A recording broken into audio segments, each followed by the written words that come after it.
Sometimes the quietest hearts carry the loudest pain, and sometimes silence is not weakness, it's strength.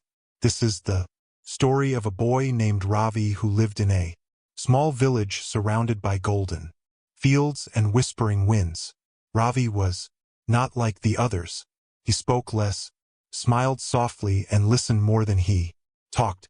While other boys laughed loudly, played in the mud, and shouted across the fields, Ravi preferred to sit near the old banyan tree, watching the clouds drift slowly across the sky. People often said, "That boy, he's strange. He doesn't talk much."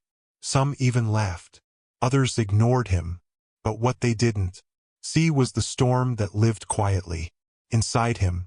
Ravi had a heart full of dreams, but no one cared to ask what they were. He loved drawing.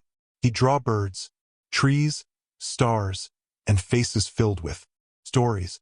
Yet every time he tried to show his work, someone would say, "That's useless. You should be helping your father on the farm." So Ravi stopped showing his drawings. He stopped explaining himself. He stopped trying to be understood. But every night before sleeping, he'd whisper to the stars outside his window, "Maybe one day someone will see me the way I see the world." Days turned into months. Ravi grew quieter, stronger, and sadder all at once. When someone shouted at him, he stayed calm. When others mocked his silence, he smiled faintly. But deep inside his heart whispered, "Why can't they just listen once?" He often sat by the river after sunset.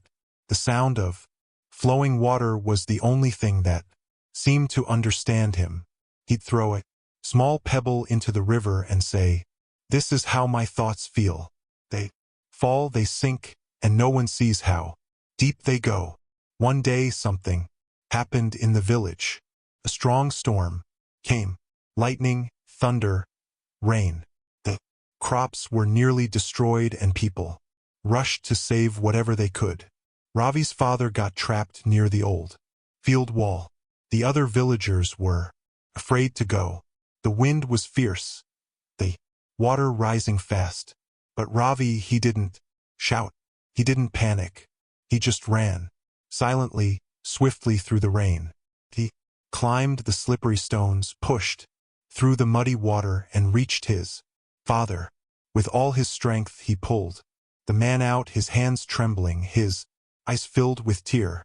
Not of fear, but courage. When they returned, soaked and safe, everyone stood still. No one spoke. Quiet boy had done what none of the loud ones dared to do. The next morning, the